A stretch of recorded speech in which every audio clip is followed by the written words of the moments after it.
G'day guys, how's it going? It is JarradHD here. Welcome to episode number 22 and the first episode of our third season in charge of Aston Villa. Last season exceeded all expectations. Instead of being in a dogfight in the relegation zone, we ended up finishing in 6th position, almost making European football. So honestly, heading into this third season, I have no idea what to expect and what expectations to put on ourselves. But all I know is that I'm excited for another season of the career mode. Hopefully you guys are as well. If you do go on to enjoy this episode, make sure you leave a like on the video. And always, if you are new around here, make sure you bloody scorpion kick that subscribe button down below. So, Season 3, let's begin it by hitting that advance button. So here we are, pre-season tournament invite time. Of course, I'm not going to be showing you guys the games in the pre-season tournament, but we always go for the one with the most money. And of course, Tommy Elphick did sign with Sampdoria on a pre-contract agreement halfway through Season 2, so we are losing him. So of course, this is our squad coming into season number 3. Certain areas we won't need to touch for the next few seasons, but there's other areas, most notably the centre back and left back spots, that are my immediate target. And also, I kind of want to work on getting a bit of depth into the side this season, because besides Ito, really, our bench and reserves are basically useless. Jedinak as well, he's been good for us at times. Ferrari will become good for us, I would say, this season. But yeah, there's a lot of work to do here with Aston Villa in this third season. And taking a look at our youth academy, players in here don't have the most incredible overalls at the moment. Mason Rose is probably the most exciting prospect in the youth academy, but we're going to hopefully keep working these guys up. And in terms of sending Darren Hogan on another scouting adventure, I'm going to do that towards the back end of the window when we don't have to worry about saving money, because I don't want to be £200,000 away from signing a quality player, not to have the funds because we spent it on going to a country to scout, if that makes sense. Like I said, left back and centre back are the two positions that I want to try going in for and improving immediately. So I've shortlisted a few players.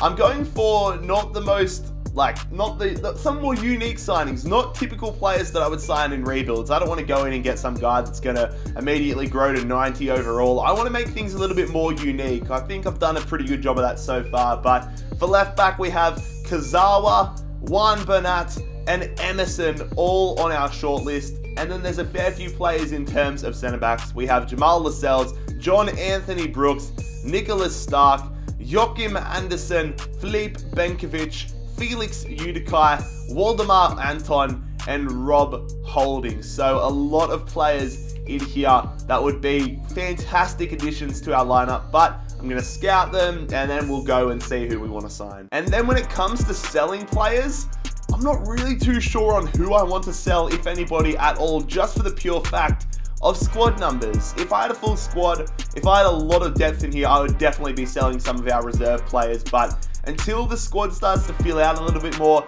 I'll start to filter them around with youth players, bring in more youth players and filter those guys out of the club. And of course, training will be a mainstay for season number 3. Hudson-Odoi, Davies, Ferrari, Rose, who's in our youth academy, and Jack Grealish, all getting the first sessions of the season.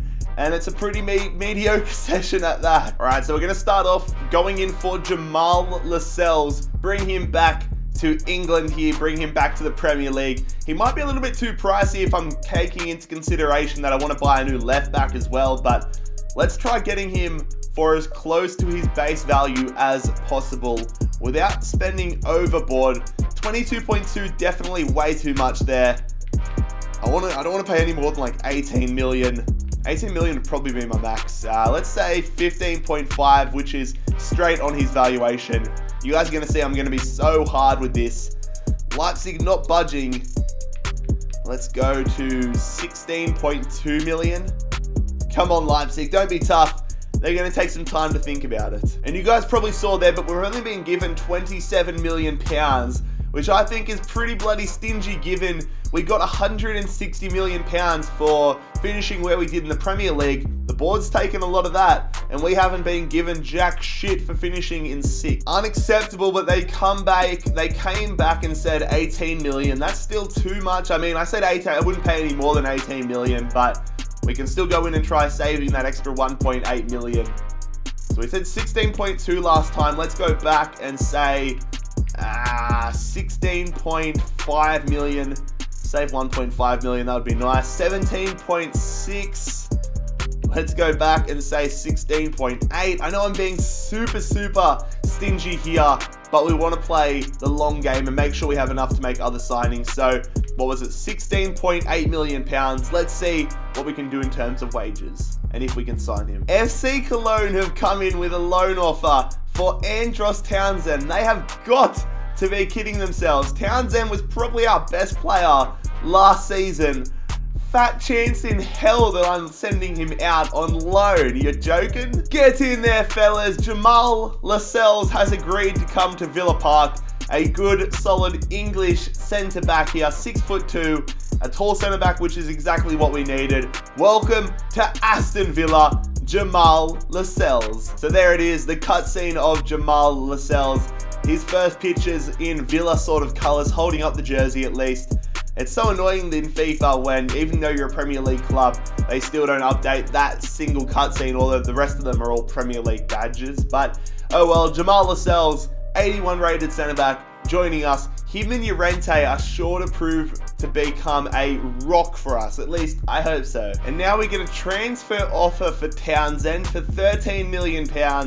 But I'm going to keep rejecting the offers for him, at least for this season, probably for the next 2 seasons, until we get to the point where we need to get a younger player for Townsend. But if he keeps on banging in the goals and setting up assists like he has been, I'll have no reason to sell him. And a youth squad monthly report coming in here, but again, none of these guys really blowing me away too much besides Mason Rose. We've been training him, he's been growing up, he looks like a star for the future. With 12.5 or so million pounds to work with, it's going to be tough for us to make a signing, at least the 3 signings we had in the left back spot, but I'm going to maybe sell a player or 2 so that we can try having a crack at someone like Emerson. Emerson's probably target number 1 for me right now. In fact, let's go in and have one little base offer for Emerson so we know how much we're working towards. So he's valued at 11.5 million. If I can get him for that, or at least close enough to that, we should be able to actually sign him, but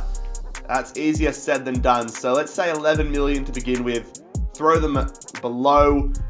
14.8 plus 5% sell-on clause isn't bad, but we need to just slowly work them and be stingy as possible so we have enough money to afford his wages. 14.9 million now. That's all right. All right, Chelsea. All right, sorry. What did we say before? We said 11.8 before. Let's say 12.1. Go up by £300,000 at a time.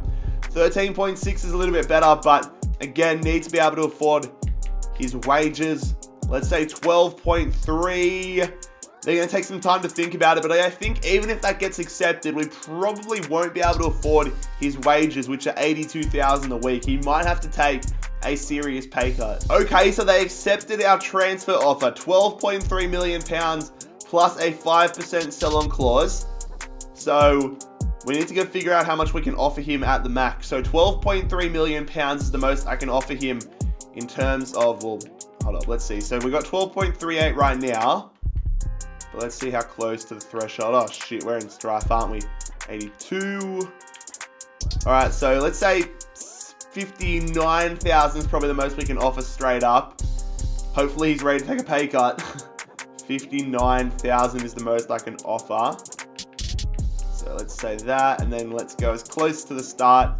Let's say 57 to 59,000. Come on, Emerson, come to Villa. But before we can find out about Emerson, we've been left on a little bit of a cliffhanger because we have our first game of the Premier League season.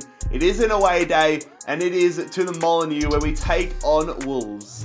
All right, so we want to start the Premier League off strong. Last season, of course, we got a win on the opening day. Let's see if we can keep that trend up here. The Molineux, though, not an easy place to travel, of course. Wolves were a big rival for us last season. I know they've got a rivalry due to their geographic location, Villa and Wolves, but in terms of the table placings last season, we were fighting it out with Wolves for that 6th spot. We ended up getting it. They finished 7th. Here he is, our new centre-back, our new rock at the back, Jamal Lascelles. Looks good. in Villa colours. Of course, we faced Wolves on the final few games, like the third last game of last season, so I'm interested to see if they've made any changes really to their squad. Is Bolly a new sign? I can't remember. Their midfield's still strong. Moutinho, Neves and Lopez. Jota and Loren up front. It looks very similar to the one we versed late last season. Antonio on the bench as well. And now here is our starting 11. Very similar to what it was obviously last season, but with the signing of Lascelles, we seem just that bit stronger at the back. Hopefully we have a new left back in for the next game. But the front three and the midfield three still as strong as ever. Wolves on the attack early here. Jota! Nah. That's a terrible start. We haven't even touched the ball this season. And we've already conceded an absolute rocket from Diogo Jota. I was trying to get it back to him with Davies. Wow, that is the worst possible start of the season. Look at this. We gave him way too much space. I was trying to stop it with Davies. I thought I got to him with Davies. Not much Matty Ryan can do about that one. And we are behind after 3 minutes into the season. Come on, lads. Look at that run there. Beautiful run. Davies! Oh, that's such a terrible touch. What a heavy, bloody touch there. Davies, we're just turning on the Jets here. I see you, Townsend. We're going to have the legs over Willy Bolly. Now we're going to send that one in there. Well, Townsend ends up with it somehow. Back post. Hudson-Odoi straight at the keeper. Wolves with the corner here. 29 minutes into this one. It's going to be João Moutinho. Sending that one in. Head up. Back post. Jota straight at Matty Ryan. Come on, lads. I see that run there from Andros Townsend. Fed out from Grealish. Andros Townsend. He's going to drag this one back. Going there to Davies. Who's going to go? I didn't want to go to Philip. McGinn though, left foot. Oh, he could have opened his season tally. I should have shot it with Philip first time. I wanted to go to Grealish instead of Philip. But that would have been a rocket if we found the back of the net there. We need some life to be injected into this game. They're making a substitution, but so are we. Hudson-Odoi coming off. Ito coming on. Can he provide the spark that we need? Huge opportunity that was. Ah, shit, now they're on the attack. Adama Traore's got too much pace there. Pass Gilbert, gets the shot, saved from Matt Ryan. It's a corner here for Wolves. We need to win the ball back quickly. We need to get it up the other end if we want to get a point out of this one. They're in the box, 3 minutes of added time. Davies up against Adama Traore. Good catch from Ryan. We needed him to catch that one because we want to hit them on the counter-attack. Ito coming through. Philip, I see you out wide, Townsend. Oh, we can't keep it in. Damn it, we had too much on that ball. What a shite way to start the season this is going to be. The referee blows the full-time whistle and we suffer defeat on the opening day of the Premier League season. Not the showing we needed to start things off. We need to improve and need to find our feet quickly. Is Emerson going to reply to us? Hurry up and reply, Emerson. I want to know before this Southampton game. Are you kidding me? What's he going to say? What? There hasn't even been one for him yet. He hasn't replied. Did he just straight up reject us and I didn't realize? It's still ongoing. Hurry up and let me know, Emerson, please. But we did get a transfer offer for Gilbert. He's too valuable a part of our squad to sell at the moment. So we're going to reject that offer at the moment. Wow. Well, that's frustrating. I wanted a damn reply from Emerson ahead of the Southampton game. We are going to simulate it, however. Hopefully we have an answer when we get back after this game. It is our first game at home. Hoping to get 3 points on the board here. Ooh, testy pop. They've signed Calvert-Lewin as well. And Armstrong. They've got a decent looking side here. Southampton, it's an alright looking side. But who is going to break the deadlock? It is Jack Grealish, the captain, getting our first goal of the Premier League season. Philip doubles our advantage. 2-0 up. Ferrari coming on for McGinn. Good to see old mate Ferrari getting a run. Lamina drags them a goal back. Don't blow a 2-0 lead, Villa. We won't. That's our first 3 points of the season. 2-1 win against Southampton. Yes! Wait, what? I thought I said 59,000. And it's come back and said 62,000. What? I said 59,000, didn't I? We might not be able to accept this. Oh, God. Yes, we can afford it. I thought our max was 59,000, but we have signed Emerson. Get in there. There it is, lads. We have signed Emerson from Chelsea. A pretty realistic signing if you ask me. Hasn't been getting much game time at all for Chelsea, so he's going to take a step back, and he is undoubtedly going to be getting a lot of game time here at Villa Park. Also, fair play Chelsea. They've signed Sergio Ramos for just £22.7 million. I know he's 34 years of age, but he is still goddamn class. Oh shit, looking at our budget reminds me of that meme from Infinity War. It's like, did you get it? Yeah, what did it cost? Everything. Yeah, we've got no money at the moment, so let's go focus on selling someone. Transfer offer here for Doyle Hayes. Jake Doyle Hayes, someone that I want to get rid of. Not too good, no offense to the bloke, but he's a bit of a bum in FIFA. Doesn't have great potential or anything, so we're going to accept £240,000 from Oribro SK. My main focus now is getting money together so we can sign a couple of free agent regen players. I was really keen on this bloke, Hamilton Estupiñán, no idea how to pronounce his name, but I'm like 85% sure that he was the regen of Antonio Valencia, so he would have been great to pick up.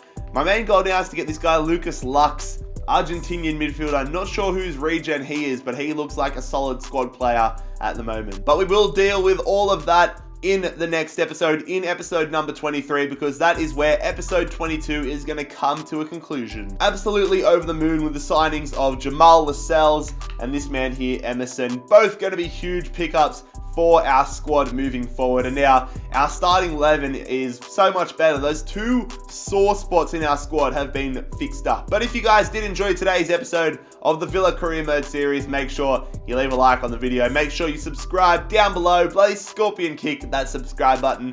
But most importantly, fellas, I hope you have a fantastic day. It's been JarradHD here. I am out. Peace.